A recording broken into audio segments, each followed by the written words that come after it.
Hi friends, welcome to దాచేస్ kitchen and vlogs. నేను మీ శిరీష. ఈరోజు మన ఛానల్లో చూడబోయే రెసిపీ క్రిస్పీ పాలక్ బాల్స్ అండి. చాలా బాగుంటాయి టేస్ట్. మీరు ట్రై చేయండి. ఇప్పుడు అది ఎలా చాలా చూసేద్దామా.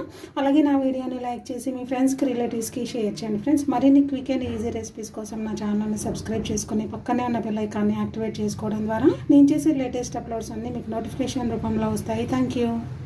పాలక్ పకోడీకి ముందుగా ఒక మిక్సింగ్ బౌల్ తీసుకొని అందులోకి 1/2 కప్పు శనగపిండి తీసుకోవాలండి. అందులోకి రుచికి తగినంత సాల్ట్ కూడా తీసుకోవాలి. అలాగే చిటికెడు వంట సోడా కూడా వేసుకోవాలండి. అప్పుడే క్రిస్పీగా వస్తుంది పకోడా. అలాగే 1/4 టీ స్పూన్ వాము కూడా వేసుకోవాలి. వేసుకొని ఇవన్నీ కూడా చక్కగా ఒకసారి కలిపేసుకొని పక్కన పెట్టేసుకోవాలి.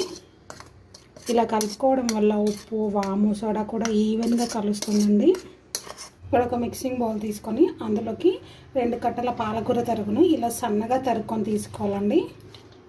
ఇందులోకి ఒక చిన్న సైజ్ ఆనియన్ సన్నగా కట్ చేసుకొని ఇలా పాయలుగా విడదీసుకొని వేసుకోవాలండి. 2 పచ్చిమిర్చి తరుగుని కూడా తీసుకోవాలి. వీటన్నింటిని కూడా ఒకసారి చక్కగా కలిపేసుకోవాలి. ఇవన్నీ కూడా మనం కలిపేసుకున్న తర్వాత మనం మిక్స్ చేసి పెట్టుకున్న పిండి ఉంది కదండి, కొంచెం వేసుకుంటూ మనము కలుపుకోవాలండి. ఇందులో వాటర్ చాలా తక్కువ పడతాయండి. పిండి అంతా కూడా వేసుకొని కలుపుకున్న తర్వాత అప్పుడు వాటర్ వేసేసుకోవాలి. ముందే వాటర్ వేసుకోవద్దు. అది కలిపేసుకున్న తర్వాత మళ్ళీ కొంచెం శనగపిండిని వేసేసుకొని కలుపుకోవాలి. ఇలా మొత్తం అయిపోయిందాక వేసేసుకొని కలిపేసుకోవాలండి చక్కగా.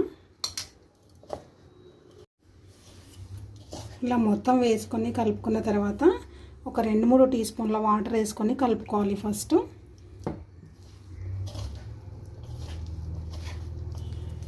మరొక టీ స్పూన్ వాటర్ యాడ్ చేసుకొని కలుపుకుందామండి.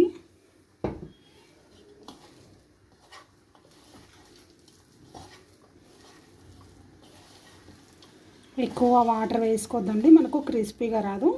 ఈ మాత్రం సరిపోతుంది.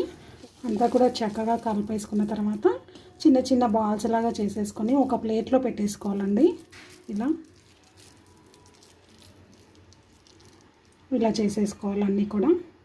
అన్ని బాల్స్ని ఇలా చేసుకున్న తర్వాత ఫ్రై చేసుకోవాలండి. ఆయిల్ వేడెక్కిన తర్వాత ఒక్కొక్కటిగా వేసుకొని క్రిస్పీగా వచ్చేంత వరకు ఫ్రై చేసుకోవాలండి. మీడియం ఫ్లేమ్లో పెట్టుకొని ఫ్రై చేసుకుంటే మనకు క్రిస్పీ పాలక్ బాల్స్ రెడీ అవుతాయి. చాలా బాగుంటుందండి. ఈవినింగ్ టైం పాస్కైనా లేదంటే ఎప్పుడైనా మనకు కారంగా తినాలనిపించినప్పుడు కూడా ఇలా ట్రై చేయండి. చాలా క్రిస్పీగా తిన్న కొద్దీ తినాలనిపిస్తుంటుంది. బేస్ అంతా కూడా సెట్ అయిన తర్వాత చిన్న స్పూన్ తీసుకొని ఇలా కదిలించుకోవాలండి. మనం వేయగానే కలిపితే బాల్స్ అన్నీ కూడా విడిపోతాయండి. మంచి బ్రౌన్ రంగు వచ్చేంత వరకు వీటిని కాల్చుకుంటేనే మనకు చాలా టేస్టీగా ఉంటాయి. మసాలాలు ఏవీ లేకుండా ఇలా ట్రై చేయండి. చాలా బాగుంటుందండి టేస్ట్. మనకు పాలకూర కూడా చాలా హెల్దీ కదా. పిల్లలు పాలకూర తినరు కదా చాలామంది. ఇలా చేసి పెడితే తింటారు హ్యాపీగా. చాలా బాగుంటుందండి టేస్ట్. ఒకసారి తింటే అసలు వదిలిపెట్టరు. మళ్ళీ చేసుకోవాలనిపిస్తుంది. కరకరలాడుతూ చాలా యమ్మీగా ఉంటుంది. వీటి టేస్ట్ అంతా కూడా ఇవి ఫ్రై చేసుకోవడం పైనే ఉంటుందండి. మనం ఫుల్ ఫ్లేమ్లో అస్సలు పెట్టుకోవద్దు.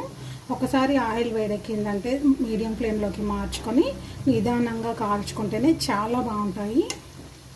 ఇవన్నీ అన్నీ కూడా చక్కగా మంచి బ్రౌన్ రంగు వచ్చేసాయి కదా. తీసి మనము టిష్యూ వేసిన ప్లేట్లో పెట్టేసుకుంటే ఎక్సెస్ ఆయిల్ ఏమైనా ఉంటే లాగేస్తుంది. ఎంతో టేస్టీగా ఉండే క్రిస్పీ పాలక్ బాల్స్ ఎలా చాలా చూసారు కదండి. చాలా బాగుంటుందండి టేస్ట్. మీరు ట్రై చేయండి. ట్రై చేసినట్టయితే మీకు ఎలా కుదిరింది అనేది ఈ వీడియో కింద కామెంట్ సెక్షన్లో తెలియచేయండి. Thank you.